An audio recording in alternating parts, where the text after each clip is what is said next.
Hola, soy Luisa Flores y te doy la bienvenida a este podcast. Me gusta mucho leer y escribir, pero la procrastinación me frena. Entonces se me ocurrió que hacer un podcast podría ayudar. ¿Cómo? Bueno, un episodio leeré un cuento mío y al otro episodio el cuento de alguien más. Así que tendré el compromiso de escribir un cuento cada semana. ¿Lo lograré? Ya veremos. Y luego de la lectura haré uno que otro comentario. Así que aquí comenzamos.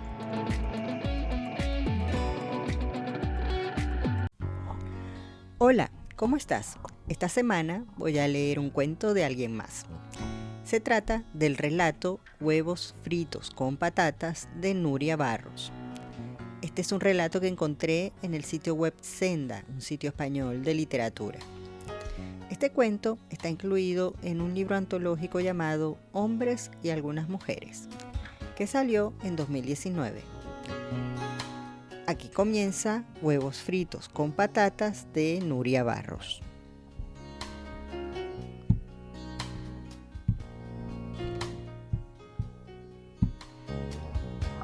Yo fui feliz en la cárcel. ¿Feliz?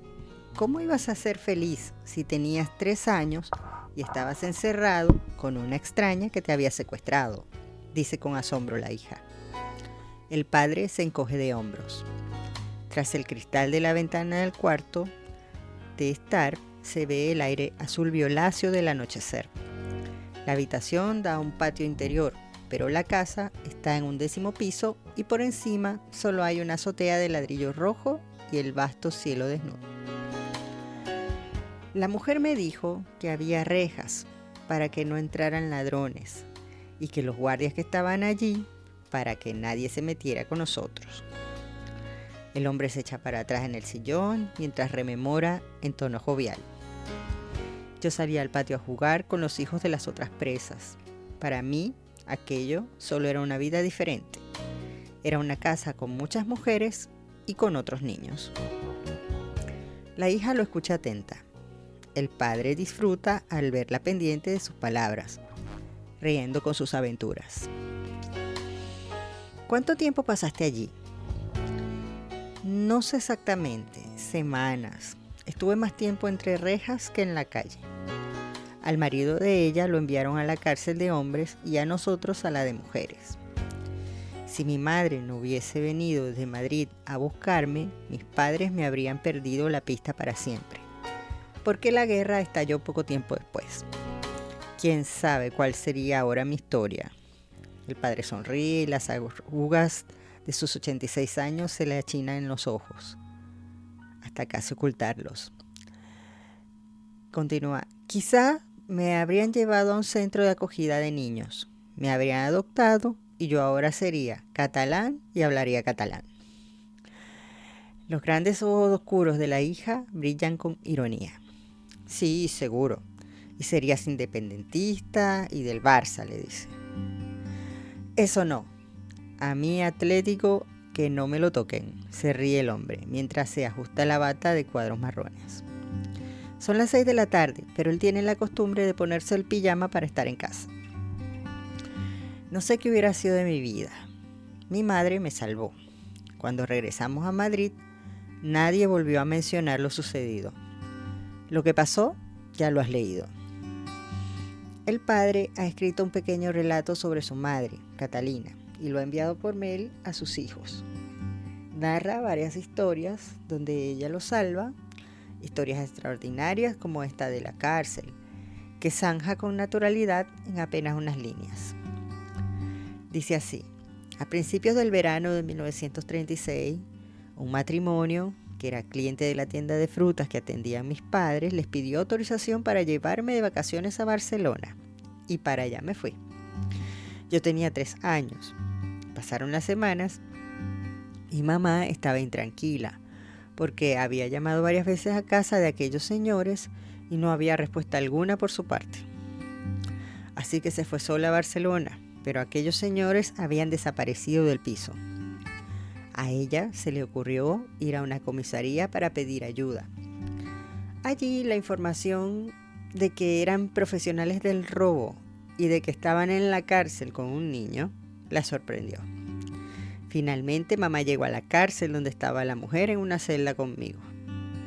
Nunca volvimos a saber de ellos. Parece un cuento de Dickens. El robo de un niño pobre por dos desaprensivos que se aprovechan de la inocente confianza de sus padres. Su viaje a Barcelona con la pareja de estafadores que planean quedárselo para utilizarlo en sus engaños. El brusco encierro en prisión con la falsa madre. Solo el arrojo de la madre verdadera transforma el drama con su final feliz. El padre les ha relatado esa historia a los hijos en otras ocasiones. Siempre lo ha hecho como si fuese una fábula que sucedió en un pasado lejanísimo. Una de esas narraciones fantásticas que se cuentan a los críos antes de irse a la cama y que ellos escuchan con asombro maravillado antes de cerrar los ojos y dormir, abrazados por el calor del edredón. Pero esta es la primera vez que el padre la ha escrito. La hija la ha releído varias veces y en cada lectura el texto le parece más oscuro. Es como una fotografía, una imagen plana, sin profundidad. Lo que el texto cuenta parece ocultar todo lo que no cuenta. Piensa en el crío solo, lejos de sus padres y de su hermana mayor, en un lugar desconocido, en manos de unos timadores, sin nadie a quien pedir ayuda. Y se estremece por lo que pudo haberle pasado, por lo que debió pasar. No lo entiendo, papá. ¿Cómo es posible que la abuela te dejara tan pequeño en manos de unos extraños? No eran extraños, la corrige él. Mi madre los conocía desde antes de que yo naciera. Ellos pasaban parte del año en Madrid y parte en Barcelona. Cuando estaban en Madrid, iban a comprar el puesto que tenían tus abuelos en el mercado de Torrijos. No tenían hijos y cuando mi madre se quedó embarazada de mí, el hombre le dijo que quería ser mi padrino. Ella aceptó, por eso me llamo Raúl, porque él se llamaba Raúl. «Ese hombre era tu padrino», exclama la hija como si le costara creerlo. El nombre de su padre, que han heredado con orgullo el hijo, el nieto y varios primos, proviene de un estafador que lo secuestró. ¿Y ella? ¿Cómo se llamaba ella?, pregunta con recelo. No me acuerdo, dice. Así que eran amigos de los abuelos. Amigos no, tenían buena relación, pero nunca estuvieron en nuestra casa. Entonces, ¿cómo dejó la abuela que te llevaran a Barcelona? ¿Cómo iba a imaginar ella lo que pasó? ¿Cómo iba a saber que eran unos ladrones? La cara del padre se ensombrece mientras defiende a su madre. Ellos eran muy educados e iban siempre bien vestidos. Debían de tener ganas de tener un hijo y vieron en mí un niño muy majo. Dijeron que me llevarían a la playa a ver el mar. Yo jamás había salido de Madrid y probablemente mis padres tampoco habían estado nunca en la playa. Mis padres se marchó de Orense para trabajar en Madrid muy joven y mi madre se vino de Badajoz a Madrid a servir con 15 años y con 17 ya está embarazada de mi hermana. Su vida era ir del trabajo a la casa y de la casa al trabajo. Entonces no era como ahora. No había regalo de Reyes, no había fiestas, no había nada. La hija sabe cómo era su padre entonces. En uno de los álbumes de la casa hay una foto en blanco y negro, un retrato de familia que debió de tomarse un año antes de que él viajara a Barcelona. Marcelino sostiene en el regazo a su hija Margarita y Catalina a su hijo Raúl. Probablemente es invierno porque Marcelino lleva un sombrero ladeado como acostumbraba. Y Catalina un abrigo de anchas solapas. Todos están muy serios. Margarita se parece a su padre y Raúl a su madre. Como ella tiene el pelo rizado, peinado con la raya a la izquierda y unos ojos marrones enormes y oscuros. Solo Catalina mira a la cámara. Es una mujer muy bonita, con el cabello recogido en un moño, el óvalo del rostro en forma de corazón, las cejas bien dibujadas, la nariz fina y la boca pequeña. En el mercado donde trabajaba, la llamaban la guapa de Torrijos. Es fácil comprender por qué le gustó a aquel matrimonio de estafadores ese niño que parecía un muñeco, el hijo de la guapa de Torrijos. La hija adivina al pequeño en el rostro envejecido de su padre, aunque de los rizos de entonces solo quedan unos caracolillos canosos en la parte posterior de la cabeza. Lo imagina asustado y solo, lejos de casa, y siente deseos de abrazarlo. ¿No lloraste cuando te separaron de tu madre? Su padre enarca las cejas como si no la comprendiera. Supongo que estaba encantado de ir a la playa. ¿Por qué iba a llorar? Porque eras muy pequeño y no los conocías, y además nunca habías estado separado de tu madre. No recuerdo que llorara ni protestara. La verdad es que tampoco me acuerdo del viaje. ¿Te llevaron a conocer el mar? El hombre se queda en silencio unos instantes mientras se esfuerza por recordar. No lo sé, dice. Yo creo que el primer sitio donde vi el mar fue Benidorm cuando tenía como 27 años. Tu madre y yo fuimos allí en un 600 en el viaje de novios y nos quedamos 2 o 3 días. Entonces tus padrinos te llevaron a la playa. A lo mejor fuimos y a ellos no les gustaba quitarse la ropa y no me dejaron meterme en el agua. En la voz del padre hay un destello de impaciencia. La hija nota su incomodidad, pero la ignora. Quiere saber qué sucedió. Ya no le sirve el relato que ha escrito el padre. Insiste. ¿Te acuerdas de algo de Barcelona? Los ojos del hombre se vuelven hacia la ventana.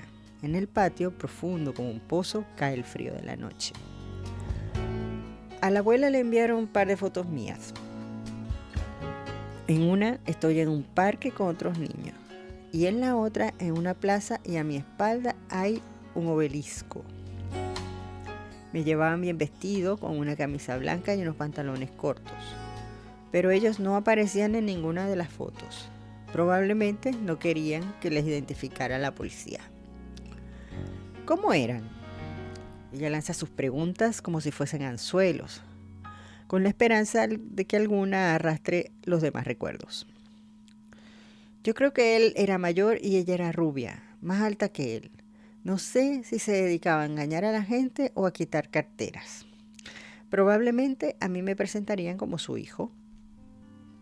¿Te trataban bien? No recuerdo que me trataran mal, ni bien. Tampoco me acuerdo de su casa. ¿A quién le importa eso? El mal humor endurece el semblante del padre, tan afable cuando la hija llegó a media tarde. Su aventura infantil ha suscitado inesperadamente un interrogatorio del que intenta zafarse. ¿Y de la cárcel? ¿Te acuerdas? Él niega con la cabeza. No sé si estábamos solos en una celda o con más mujeres. Se tiene que raspear con fuerza y con la voz aún turbia por el esfuerzo. Dice, ni siquiera recuerdo haber estado en la cárcel. La hija lo escucha incrédula. ¿Y los niños con los que jugabas en el patio? ¿Y las rejas? ¿Y los guardias que veías? Bueno, hija, no sé. Solo tenía 3 años. El hombre rebulle la mirada, expectante de ella, y no dice nada más. La hija lo observa, inquieta. Si es cierto que no recuerda nada, ¿por qué se ha inventado el relato que les ha contado? ¿Cómo puede haber olvidado algo así? ¿Es olvido o desmemoria? Aunque si no recuerda nada, será amnesia. ¿Qué sucedió para que haya borrado todo como si jamás hubiese sucedido? Debería dejarlo ahí antes de que el padre se enfade, se levante y abandone la habitación, pero no puede. Es como un perro que ha olfateado un hueso y escarba para desenterrarlo. ¿Sabes cómo se llamaba la cárcel? ¿Qué más da?, contesta él con desgana. Ella saca el móvil y teclea en Google: Cárcel de Mujeres, Barcelona, 1936.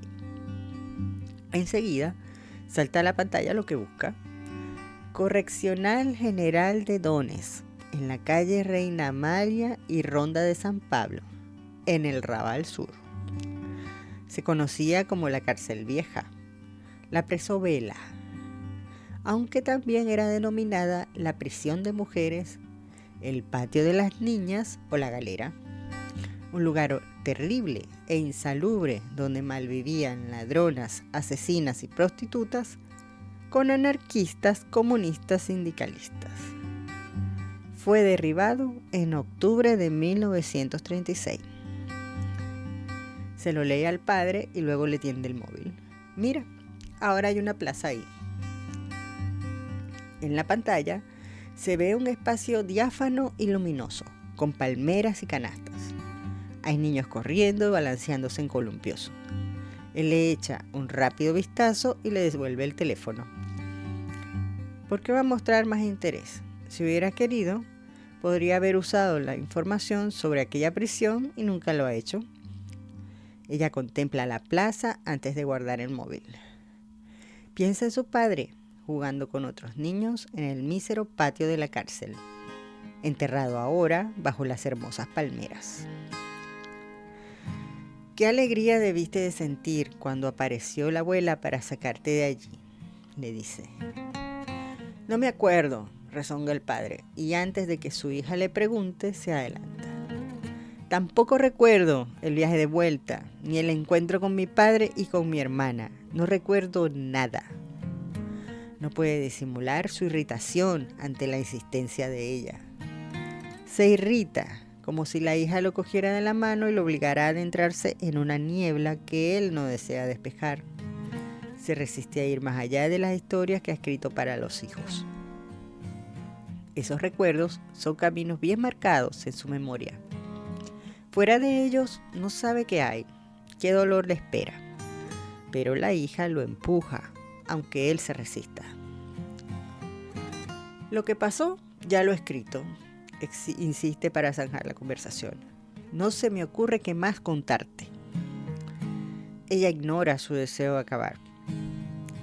Siente un extraño desasosiego, como si el malestar del padre fuese contagioso, pero el suyo es un malestar distinto. Las zonas de sombra de los padres se prolongan hasta los hijos. Ella quiere saber, necesita saber para contarse a sí misma. ¿Cómo sabes entonces lo que sucedió durante las semanas que estuviste en Barcelona? Cuando cumplí 8, tu abuela me lo contó. Nunca se había quejado antes, pero llevaba esa pena dentro y recuerdo que rompió a llorar. ¿Qué te contó? Ante la férrea determinación de su hija, el padre cede. Aquellos señores le habían dicho a tu abuela que me traerían a Madrid al cabo de un mes. Pasó ese tiempo y yo no volví.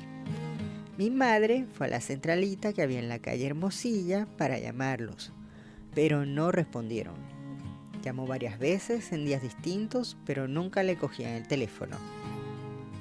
Imagínate la angustia que tendría, que dejó a mi padre y a mi hermana en Madrid y se fue sola a Barcelona. Cuando llegó, se dirigió a las señas que le habían dado. Era el piso de un edificio, pero allí nadie conocía a aquellos señores.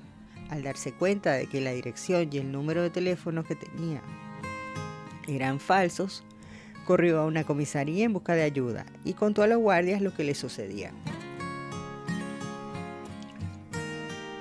Afortunadamente, los nombres de la pareja eran verdaderos. De allí la enviaron a otra comisaría donde por fin le dijeron que los habían detenido por estafadores y que estaban en la cárcel. Él en la de hombres y ella en la de mujeres con un niño. Mi madre fue a buscarme y me llevó a casa.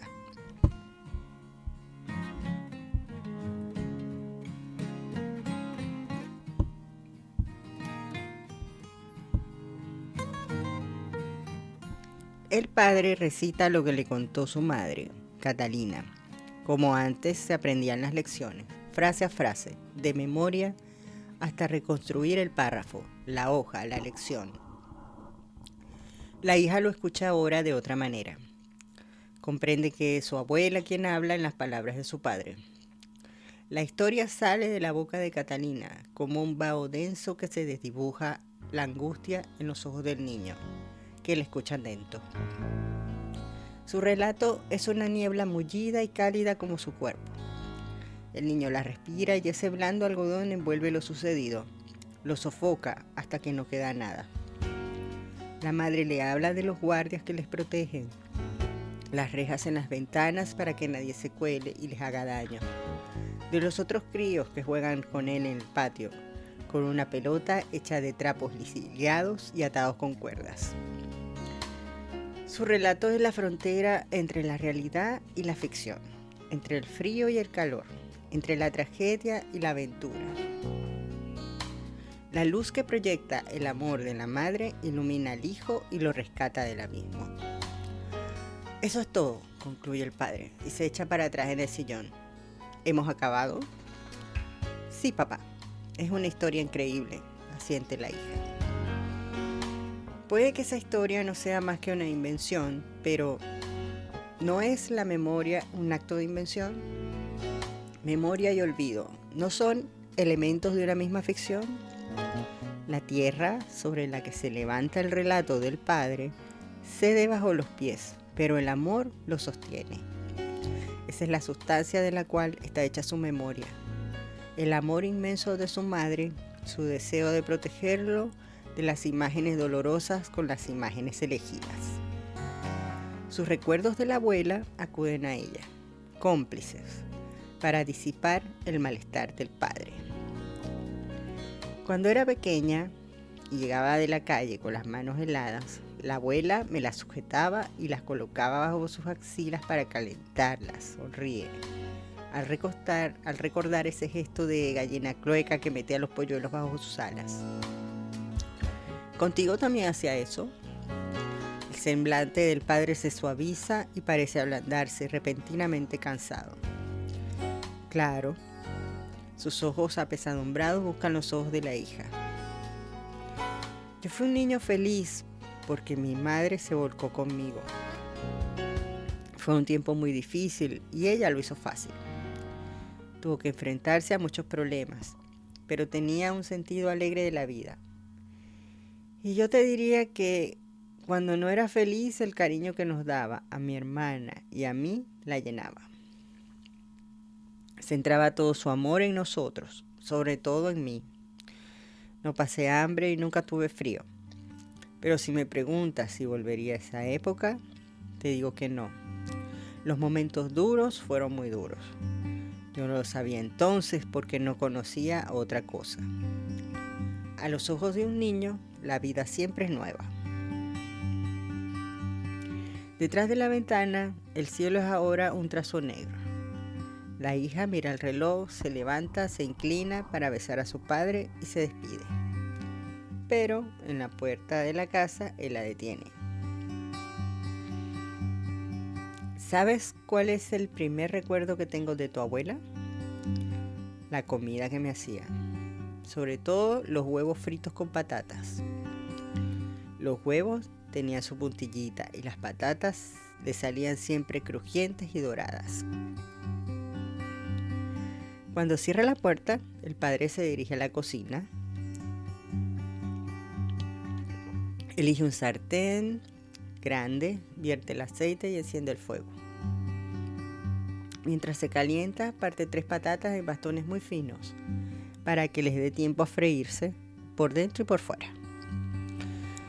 Su cocina es grande, de azulejos blancos, con los muebles también blancos y la encimera roja. Con el rabillo del ojo vigila el leve movimiento del aceite en el sartén. La superficie lisa empieza a dibujar pequeños círculos que tiemblan, oscuros.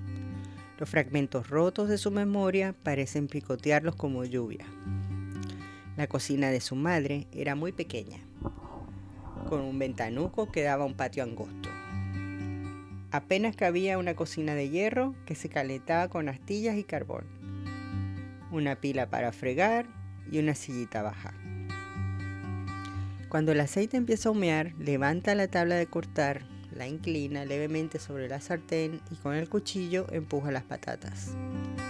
El aceite rompe a burbujear y abraza la carne blanca con un chisporroteo. El aroma de la fritura entra en su nariz, sube hasta el cerebro y recorre el laberinto que lo conduce hasta su madre. Las manos del hombre imitan sus gestos mientras mueve las patatas con la espumadera para que no se peguen. Las manos de la madre eran ásperas y duras, de trabajar en el mercado con el frío helador del invierno y el calor asfixiante del verano. Sacar el género de las cajas, colocar, cortar, envolver en papel. Cuando llegaba a casa, olía a apio y a naranjas y había tierra en la línea de las palmas y bajo sus uñas. Las manos del hijo son suaves. Manos de años trabajando con papeles en un despacho. Salvadas por la madre del frío, del calor, de la tierra. El humo que se alza tembloroso ante sus ojos dialoga con el vaho agitado que exhala la memoria. Ella engañó al marido para que él pudiese estudiar. Le hizo creer que en la academia era gratis y a escondidas daba el dinero a su hijo. El enérgico burbujear del aceite, su alegre chisporroteo, el calor que le enciende el rostro, hablan de su madre mejor de lo que él es capaz. Poco a poco, el desasosiego provocado por las preguntas de la hija empieza a disiparse. Desasosiego por el pasado, años de miseria que durante toda su vida ha intentado olvidar por temor de verse atrapado de nuevo por ellos. Desasosiego también por el futuro, cada vez más corto. El dorado de las patatas empieza a oscurecer. El hombre se apresura a romper 2 huevos por encima de ellas y antes de que cuaje la yema, saca todo con presteza. Lo coloca en una fuente y, como hacía su madre, espolvorea encima pimentón, un poco de vinagre y parte los huevos con la paleta. Fin del cuento. Gracias por escuchar. Me interesa mucho leer tu comentario. Los comentarios puedes dejarlos en todas las redes sociales de este podcast, Cuentos Míos y Ajenos. Y también puedes dejar tu comentario en YouTube, en este mismo podcast, Cuentos Míos y Ajenos. Hasta luego.